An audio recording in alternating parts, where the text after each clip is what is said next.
নমস্কার বন্ধুগণ, আমি শ্রী অরবিন্দ।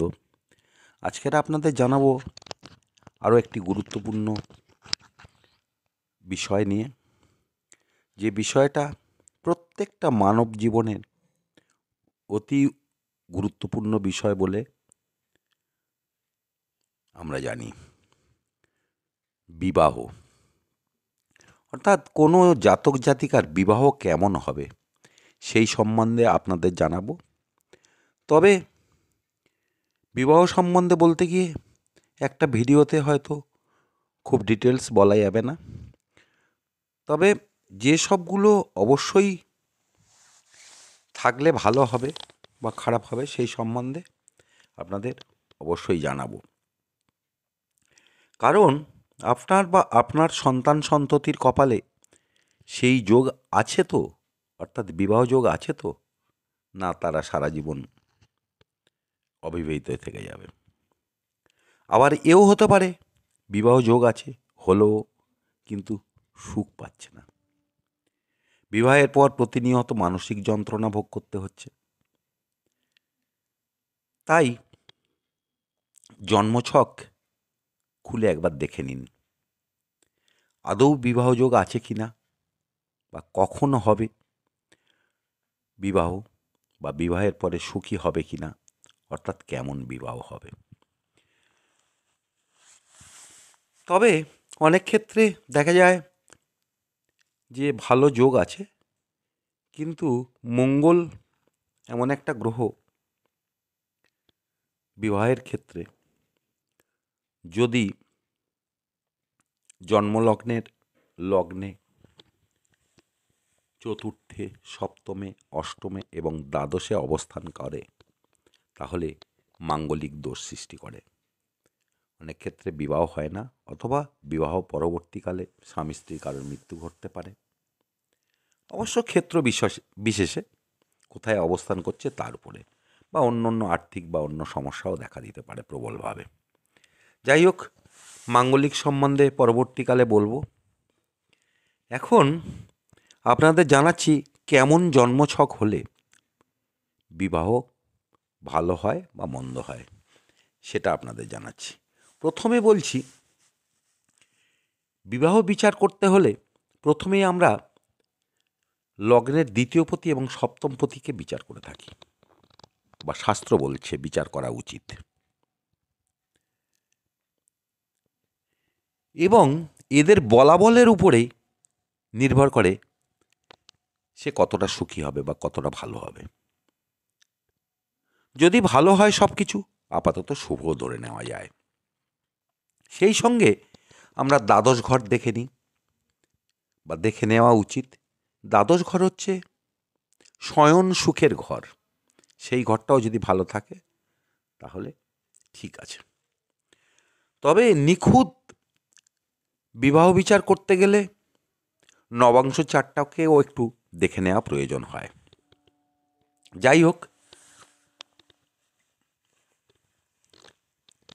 জন্ম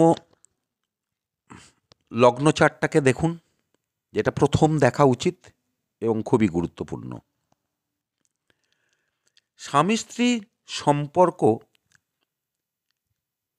বিচারকালে লগ্নের দ্বিতীয় ভাব এবং সপ্তম ভাবের সঙ্গে আমরা শুক্রের অবস্থান বিচার করি, বা বিচার্য বিষয় শুক্রের অবস্থান বিচার করা প্রয়োজন। কারণ শুক্রই দাম্পত্য সুখের কারক গ্রহ। সুতরাং শুক্র দুর্বল, অস্তগত বা শত্রুযুক্ত বা পাপযুক্ত হলে দাম্পত্যে সুখের হানি ঘটায়। সেই সঙ্গে দেখতে হবে শুক্র যে ঘরে আছে সেই ঘরের বা সেই রাশির সপ্তম স্থান কেমন আছে তার বিচারটাও করে নিতে হয়। তাহলে পুরো জায়গাটা কভার করা যায়। এবার পরের পয়েন্টে বলছি, সপ্তমপতি অত্যন্ত দুর্বল বা দোষযুক্ত হলে অনপত্য যোগ সৃষ্টি হয়। এহেন যোগ থাকলে কি হচ্ছে, বিয়ে নাও হতে পারে। পরের পয়েন্ট হচ্ছে, সপ্তমে একাধিক পাপ গ্রহ থাকলে যদি সপ্তমে একাধিক পাপ গ্রহ থাকে তাহলে দাম্পত্য সুখের হানি ঘটায়।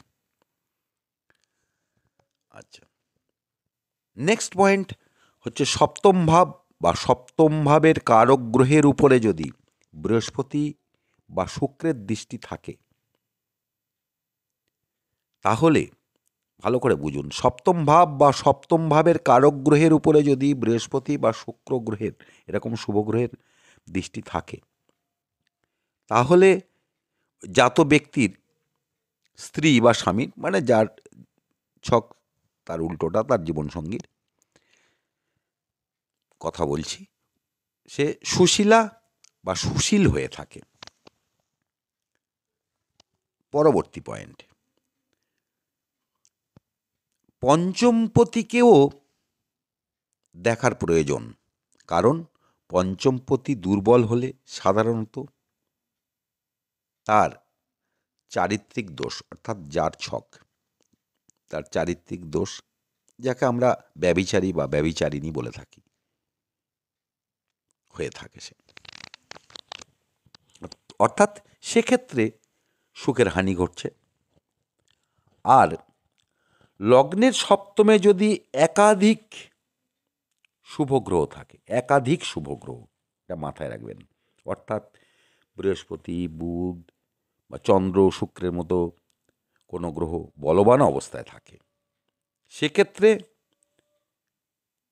সেই জাতক বা জাতিকার একাধিক বিবাহ অর্থাৎ স্বামী বা স্ত্রী নির্দেশ করছে, অর্থাৎ সংসারের সুখের হানি ঘটছে। এই গেল বিবাহ সংক্রান্ত কথা। এই আমি প্রথমেই বলেছি একটা ভিডিওতে বিবাহ সংক্রান্ত সব বিষয় আলোচনা করা সম্ভব নয়, তাই এটা প্রথম পার্ট, খুবই গুরুত্বপূর্ণ পার্ট, মাথায় রাখবেন। পরবর্তী অংশ পরে দেব। আজ এই পর্যন্ত। আমি শ্রী অরবিন্দ। আশা করছি ভালো লাগবে। ভালো লাগলে লাইক, শেয়ার, কমেন্টস করবেন। সাবস্ক্রাইব করতে ভুলবেন না পরবর্তী ভিডিওর জন্য। ধন্যবাদ।